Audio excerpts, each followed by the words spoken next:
Hi, everyone, and this is Comedy is Calling, the virtual edition. Thank you to everyone who is watching this show. I'm very excited. This is the first virtual edition of Comedy is Calling. Comedy is Calling takes place the first and third Sunday at Capitol Cider House. Obviously, due to the global health crisis that's happening, we are not having live shows, so we've moved to a virtual show. Our thoughts are with everyone who is a healthcare worker, everyone who's currently battling this virus, and we look forward to performing live for you one day in the future. That being said, please take a moment to support Capitol Cider House. They are our home for wonderful comedy shows. They also have a lot of other events there, and they're just a wonderful supporter of all things that are going on in DC. They have a website where you can check out all of the different items that they have. They're still doing food deliveries, beverage deliveries. You can buy a gift card there, and that is at capitalciderhouse.com. And you can also donate to Capitol Cider House at PayPal, and I'll link that in this video description. So this is a comedy show, and we're going to just start rolling with some comedy. I'm very, very excited to welcome our first comedian for the evening. Always does a wonderful set, always kills it. So without further ado, please take it away, Caitlin Blansett. Yay! Thank you so much. Stacy, thank you so much for putting this show together. This is so fun. And then I want to thank Capitol Cider House too as well for all they do to support comedy and for letting the show be there. So if you anything you can do to support them right now, they do the curbside and they do delivery and gift cards. Anything you can do to support them, do that now. And again, thank you, Stacy, for putting the show together. Oh man, we are in a weird time. I'm learning a lot about myself. I learned this week that I don't know how to eat a pear, which was a fun thing to find out about myself. And then I learned how to eat a pear, so I'll call that growth. I realized a lot of people in quarantine are trying to cook more, which I've started doing as well. I've tried out some recipes from my grandma. I'm trying to do some home recipes. I'm from Indiana, from the Midwest, so we have a very particular style of cooking there that I'm attempting to do. And it turns out actually cooking meth isn't that hard. So it's going pretty well. Use the old family recipe. It's good. What else can I say? I'm looking at myself in the camera right now, and oh my God, I look young. I know what you're thinking. How's your biology class going on Zoom? Well, it's fine. I feel like my vibe is a Build-A-Bear workshop bear come to life. It's not always good to look young though, like I do. You get a lot of attention from like creepy dudes, back when I saw more creepy dudes. But it's not their fault. Like I have a face that was made for an Amber Alert. I see it. I have a mirror. But guys still come up with some pretty creepy stuff to say to my face. Back when we could still see people, I was once on a date with a guy, and he took my hand, and he looked me in the eye, and he said, "You are a child molester's fantasy." I was like, "Oh, great." At the time, I was very open-minded, and desperate. So I engaged with him, and I was like, "Oh, you mean like you admire my childlike sense of wonder?" And he was like, "No, like you look like a child, so having sex with you would be like having sex with a child." And it's like, thank you for explaining that. It's that kind of guy. Like, it makes you so angry. It makes you want to get back at him. And I did. I actually ended up winning that relationship because I ended up ghosting him, actually, because he sent me this pathetic text that was like, "I don't think we should see each other anymore." And I never texted him back. So ladies, take notes. Thankfully, I am dating somebody right now. I do have a boyfriend. I can't wait for him to find out. It's going to be great. No, actually he knows. We just moved in together. We've spent exactly 21 days, 6 hours and 32 seconds together. Anyway, we just moved in together, and before we moved in together, I asked him, I was like, "Are you sure you're ready to make this commitment to me?" And he goes, "Let me put it to you this way. I'm not the kind of guy that takes a dog back to the pound." And I was like, great, well, I hope you're the kind of guy that doesn't understand metaphors then. I don't know. Things are going pretty well between us. The only like catch is that my boyfriend and my brother have the same name. So, you know, sex can be a little weird, right? Because my brother was so much better. It's like how do you tell somebody that, you know? Yeah. People are like, do you think you have a weird thing for your brother since you're dating somebody that has the same name? And I'm like, okay, Ezekiel is a very common name. Okay, I didn't seek somebody out with his name. And we're actually, my boyfriend and I were trying to work through this, you know, so we're coming up with nicknames for each other. So far, not my brother isn't working. So you can DM suggestions to @BlancyPants on Twitter. You can visit my website, CaitlinBlancy.com. That's my time. I'm gonna give it back to Stacy. Thank you so much. All right, thank you so much, Caitlin Blansett, everyone. That was awesome. Thank you. I'm very excited to bring up the next comedian for this evening. Very, very funny gentleman. You can find him on Facebook at David McOwen Comedy. Please welcome David McOwen. Hi, everyone. I'm Dave McOwen, coming to you from Bethesda, Maryland. And off the top, I have to apologize if I look unwell. I found out this week that I am sick. Not with corona. I have shingles, which I never thought I'd be happy to say that. It's fine, everyone. Everyone, it's fine. I'm just riddled with herpes. So, if you don't know what shingles is, if you have chickenpox when you're a kid, the virus stays in your system, and it can come back later unexpectedly with weird symptoms, often very painful. So it's basically the disease equivalent of a J.J. Abrams reboot. I don't recommend it. I was in the South when all this started happening, so I'm very glad to be back in Maryland. I did not want to get sick in Alabama.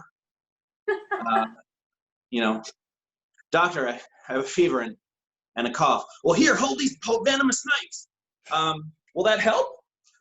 Can't hurt. Feel like it can hurt. I've treated 27 people with these here snakes, and not one of them has died of the coronavirus. You know what? I'm gonna try a different hospital. Oh, this isn't a hospital. You have a big cross on the side of the building. Boy, you in Alabama, every building got a giant cross on it. So I'm happy to be back in Maryland for that and many, many other reasons. This is my third week of self-quarantine. I'm trying to keep myself busy. This week, I carved the screen into an Oreo cookie. That's normal, right? You're gonna go ahead and assume you're saying yes. And what's that? Oh, the bidding starts at $100. Thank you for your interest. I am very fortunate to be quarantined with a nice lady I like a lot. If you are not as fortunate, if you're by yourself during this time, please practice self-care, by which, of course, I mean masturbate. You've got enough problems. That doesn't need to be one of them. It's odd. I'm older, and I've noticed a change. When I was younger, it was all models and actresses, and now that I'm older and I think about sexy ladies, it's mostly female comedians, to be honest. Because if somebody's gonna laugh at me naked, I want it to be a professional.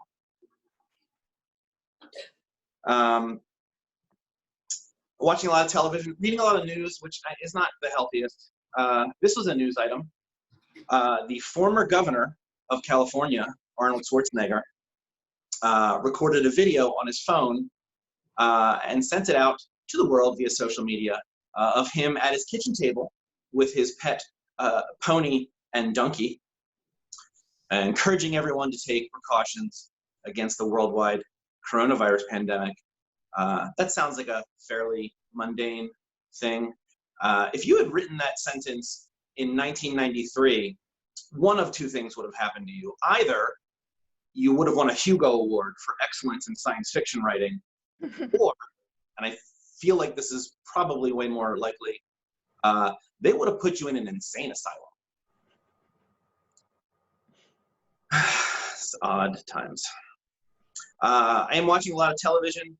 I came across a Beverly Hillbillies rerun the other day. If you're not familiar with that show, you probably know the theme song. In the beginning, it has this line, it says, "Then one day he was shooting at some food, and up through the ground come a bubbling crude. All that is black gold, Texas tea." I like to think, like, they must have brainstormed that in the writer's room, right? Like with a whiteboard and, all right, we need, how else can you say oil? How else can, you know what? I'm gonna start it off, black gold. All right, what else? What do you got? Bubbling crude. Oh, bubbling crude. That's fantastic. It's like onomatopoeia. Oh, it's so good. Steve, yeah, what do you got? Oh yeah, seagull shampoo. Oh, Steve. I don't think we can use that one, but listen, this is great energy. Let's keep it going. What do you got? Texas tea. Oh yeah, it's gonna play great in the heartland. Yeah, Steve, you got another one. Yeah, dinosaur jizz. God damn it, Steve. It's funnier in my head. Anyway. Watching a lot of television. I've watched The Mandalorian. I don't know if you are familiar with Baby Yoda, but holy crap, that thing is cute. I'm a man. Not much of one, but technically. I do have 120 combat hours over Afghanistan, but looking at Baby Yoda, I have ovulated 37 times. Yeah, I didn't even know I could do that. So we're all learning. We're all learning something about ourselves during this time. Please stay safe. Please support local comedy. Big thanks to Stacy and Capital Cider House for giving us this. And have fun, everyone. All right, thank you so much, David McOwen. That was awesome. I'm very excited to welcome this next comedian to the spotlight. Someone I always love watching performing. Please welcome the very funny Bethany Cohn, everyone. Bethany Cohn. Hi. Welcome from my apartment. I'm here drinking a passion fruit LaCroix, so we're all making sacrifices here. I had ordered hibiscus and they're out, so stuck with this, but we'll get the trick done. So I know we've all been doing Zoom calls and everything, but I'm noticing that the worst part of Zoom calls is realizing what my neck actually looks like. This is how everyone sees my neck every day. And I had to wonder, is this how my neck always looked? Like, if I've just been always going out into the world with 24-year-old neck energy, but only actually having 60-year-old neck reality. My Amazon cart is now full of different types of chin straps that you wrap around your head and your neck, kind of keep everything tight. And it looks like you're a wounded head soldier in World War II. And apparently you have to keep them on for 12 hours, and those 12 hours can't be while you're sleeping. I feel like I can handle the corona thing, but this neck issue is really going to be with me for the rest of my life. So there's just really no good angle for me in working with this neck situation. So if the screen's lower, then you get the double chins, but if the screen's higher, my face looks good, but then my boobs are just on display. And it's kind of like the POV shot, like a man's POV shot as a woman's just about to give him a blowjob. And that's not the image that I want my boss having of me when we're in a Zoom call. I just wrote all this today, so I don't even know if any of this is working. Here we are. This is a perfect time to let my eyebrows grow out. You know, I think that the early 2000s thin eyebrows are out, and I'm really trying to embrace the full eyebrows. Also, I can't find my tweezers, so here we are. I thought about a lot about this recently, and I've thought about what if I died during the quarantine? I think about death a lot. It's not just the current pandemic, but I'm just thinking, like, since you can't have large groups of people, would there have to be a Zoom meeting for my funeral? And I'm just imagining my friends receiving an Evite created by my sister. It would be an invitation to my funeral. And there would be a skull and a sloth, because my sister knows that I love sloths. That would be at the top. And then in just big black bold letters, it would say Bethany's funeral. My sister's very straight to the point. There wouldn't be any puns, no celebration of life or anything. And then underneath it would just have like the Zoom meeting login information. But my sister isn't the kind of person that would go and get the Zoom account. So the funeral would end in about 40 minutes. So. But then I'm trying to imagine my parents using Zoom to log in for this funeral. And I can just picture my mom just touching the screen, just trying to zoom in on something, but then flipping it around so then you see what she's looking at and her turning it back and turning it off. My sister just yelling and my dad wandering in and out of the shot. And then I just always get like, what would the dress code be? Would people dress up, or would they just dress up from the top up and then wear pajamas on the bottom? Would people just not have the video on? These are all the things that I'm kind of thinking about during this time. Yeah, well, I'll just keep it short. I just want to give a big shout out to Capital Cider House and send your donations to them and help them out during this time. We love performing there. Get a gift card, help out their staff there, and shout out to Stacy Axler and Comedy is Calling. That's my time. Thank you. Oh my gosh, thank you so much, Bethany. That was awesome. Very excited to welcome our next comedian. Very, very funny. Please welcome Adam Lex. What's up? Okay, as you see here, I've actually made the most of this quarantine and run off to paradise. But yeah, I actually don't want you to see the train wreck that is my apartment, so this is what you get.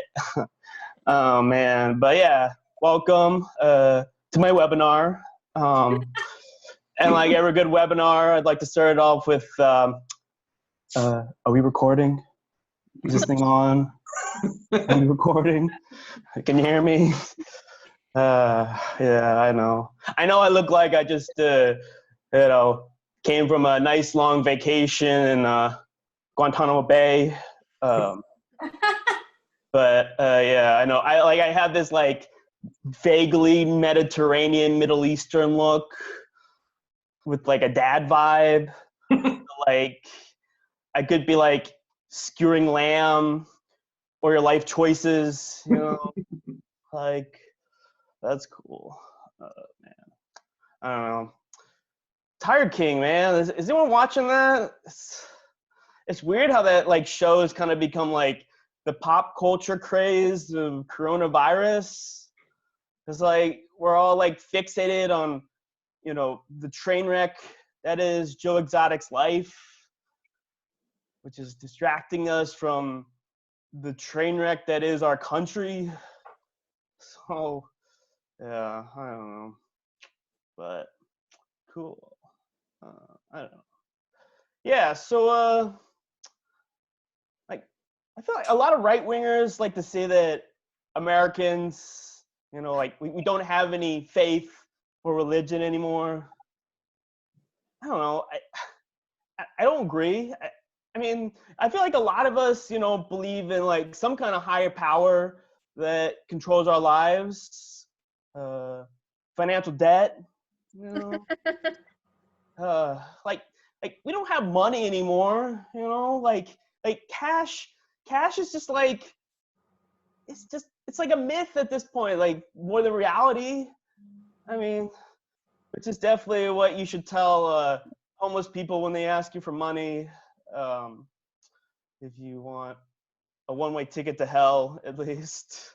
But yeah, I don't know. There's like those stores in DC, when you try to use cash to pay for things, they like judge you.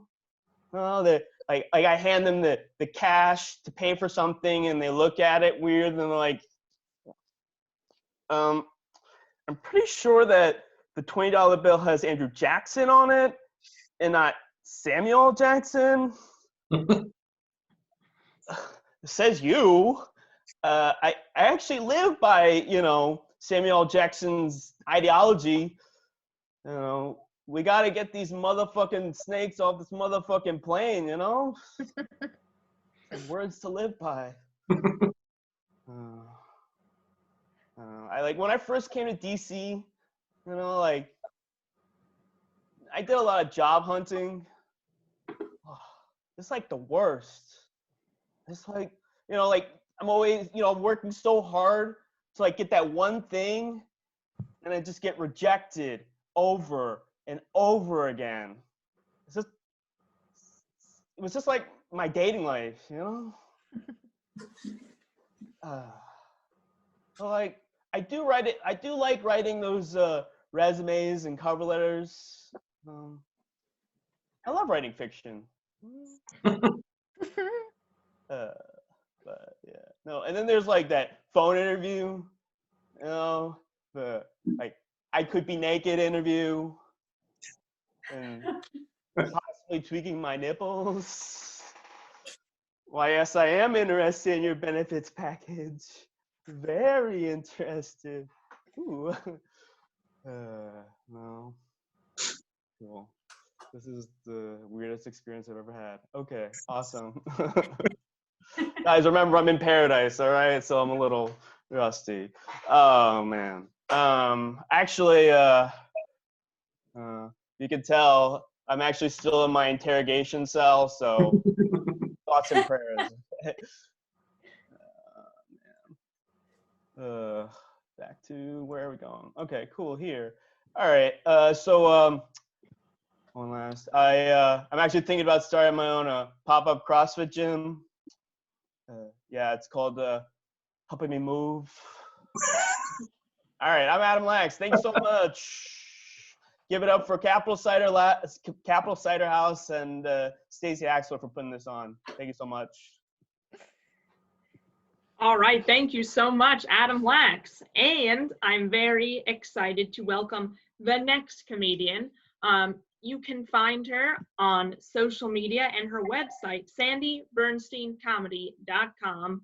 And here she is, Sandy Bernstein. Thank you, Stacy. So I hope everybody is staying healthy and relatively sane during this time.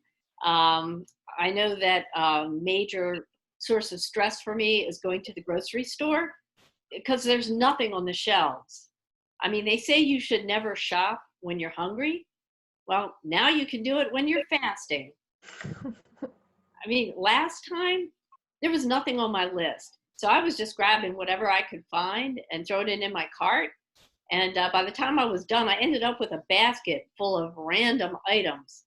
I felt like a contestant on Iron Chef. I actually brought home tofu helper because it was the only thing in the store that had pasta in it. It was the only pasta left in the store. And I got tofu because there wasn't any chicken. I mean, who knew that dried noodles and a spice package could prolong the agony of a meatless meal? I mean, I was able to stretch the taste of hopelessness and desperation into several days, which saved me a trip to the grocery store.